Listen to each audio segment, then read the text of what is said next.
अस्सलाम वालेकुम friends, welcome back to my channel. आज का हमारा टॉपिक है रिजिक सिरप। आज हम बात करेंगे कि रिजिक सिरप क्या है और इसके क्या क्या इस्तेमाल हो सकते हैं। इसकी डोज के बारे में बात करेंगे और लास्ट में हम इसके साइड इफेक्ट्स के बारे में बात करेंगे। रिजिक सिरप एक एंटी हिस्टामिन और एंटी एलर्जिक सिरप है और ये सिरप के अलावा टैबलेट की फॉर्म में भी अवेलेबल है, लेकिन आज की वीडियो में हम सिर्फ सिरप के बारे में ही बात करेंगे। और सिरप जो है ये 5 मिलीग्राम पर 5 ml की स्ट्रेंथ में अवेलेबल है। ये था रिजिक सिरप का इंट्रोडक्शन। अब हम इसके यूजेस के बारे में बात करते हैं कि वो कौन सी ऐसी कंडीशंस हैं जिनमें आप रिजिक सिरप का यूज कर सकते हैं। रिजिक सिरप को आप एलर्जी में यूज कर सकते हैं। अगर आपके बच्चे की स्किन के ऊपर एलर्जी है या फिर आपके बच्चे की स्किन के ऊपर रेडनेस है या फिर उसमें खारिश होती है, तो फिर इस कंडीशन में आप रिजिक सिरप का यूज कर सकते हैं। और रिजिक सिरप को आप अर्टिकेरिया में भी यूज कर सकते हैं। अर्टिकेरिया जो है ये भी एक किस्म की एलर्जी है और इसको हम छपाकी भी बोलते हैं। सो अगर आपके बच्चे की स्किन के ऊपर छपाकी है तो फिर इस कंडीशन में भी आप रिजिक सिरप का यूज कर सकते हैं। और रिजिक सिरप को आप पेरिनियल राइनाइटिस में भी यूज कर सकते हैं। राइनाइटिस जो है ये एक ऐसी कंडीशन है जिसमें आपके बच्चे की जो नोज है उसमें स्वेलिंग हो जाती है, जिसकी वजह से उसमें इचिंग होने लगती है और उसको बार बार छींके आने लगती हैं। इस कंडीशन में भी आप रिजिक सिरप का यूज कर सकते हैं। और सेम इसी तरह आप इसको सीजनल एलर्जिक राइनाइटिस में भी यूज कर सकते हैं।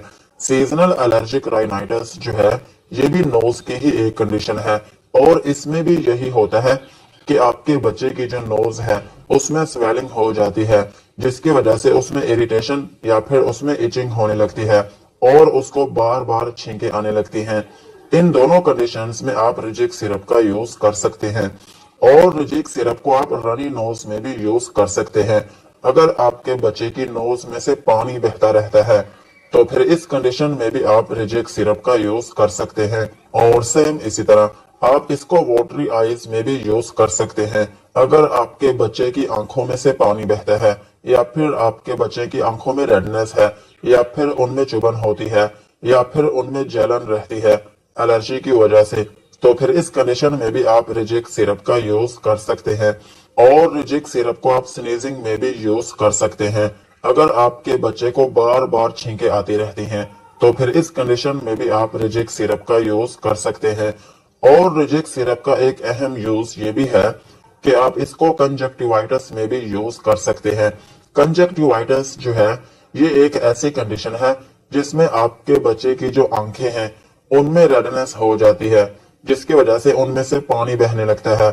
इस कंडीशन में भी आप रिजिक सिरप का यूज कर सकते हैं। और रिजिक सिरप को आप हे फीवर में भी यूज कर सकते हैं।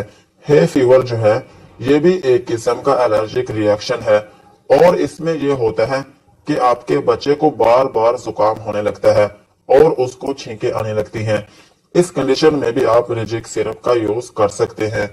और रिजिक सिरप को आप कोल्ड एंड कफ की सूरत में भी यूज कर सकते हैं। अगर आपके बच्चे को नजला जुकाम है या फिर उसका गला खराब है या फिर उसके गले में खराश रहती है या फिर उसके गले में रेडनेस है, तो फिर इस कंडीशन में भी आप रिजिक सिरप का यूज कर सकते हैं। और रिजिक सिरप को आप इंसेक्ट बाइट्स में भी यूज कर सकते हैं। अगर आपके बच्चे को किसी कीड़े ने काट लिया हो या फिर किसी चींटी ने काट लिया हो या फिर किसी मक्खी ने काट लिया हो, तो फिर इसकी वजह से क्या होता है कि आपके बच्चे की जो स्किन है उसमें रेडनेस होने लगती है और उसमें खारिश होने लगती है और कभी कभार उसमें जख्म बनने लगता है।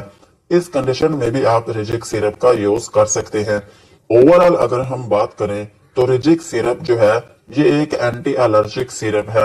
अगर आपके बच्चे की स्किन के ऊपर एलर्जी है या फिर आपके बच्चे की स्किन के ऊपर खारिश है या फिर आपके बच्चे की स्किन के ऊपर दाने बने हैं या फिर उसमें रैशेज हैं, तो फिर इन कंडीशंस में आप रिजिक सिरप का यूज कर सकते हैं। यही थे रिजिक सिरप के यूजेस। अब हम इसकी डोज के बारे में बात करते हैं। अगर आपके बच्चे की एज 6 माह से कम है तो फिर आप उसको 1/4 टीस्पून यूज करवा सकते हैं। और अगर आपके बच्चे की एज 6 माह से ज्यादा है तो फिर आप उसको 1 स्पून दिन में 2 मरतबा यूज करवा सकते हैं। ये एक जनरल डोज है। प्रॉपर डोज के लिए आप अपने डॉक्टर से मशवरा जरूर करें। अब हम इसके साइड इफेक्ट्स के बारे में बात करते हैं कि अगर आप इस सिरप का यूज करते हैं तो आपको क्या क्या नुकसान हो सकते हैं। रिजिक सिरप को यूज करने से आपको नोजिया या फिर वॉमिटिंग हो सकती है, यानी कि आपके बच्चे को उल्टी या फिर मतली आना शुरू हो सकती है। और इसके अलावा आपके बच्चे को डायरिया हो सकता है, यानी कि उसको लूज मोशन आना शुरू हो सकते हैं। और इसका एक अहम साइड इफेक्ट ये है कि आपके बच्चे को डिजीनेस हो सकती है, यानी कि उसको थोड़ी बहुत नींद आना शुरू हो सकती है और उसके सर में दर्द हो सकती है। और इसके अलावा उसको एब्डोमिनल पेन हो सकती है, यानी कि उसके पेट में दर्द हो सकती है।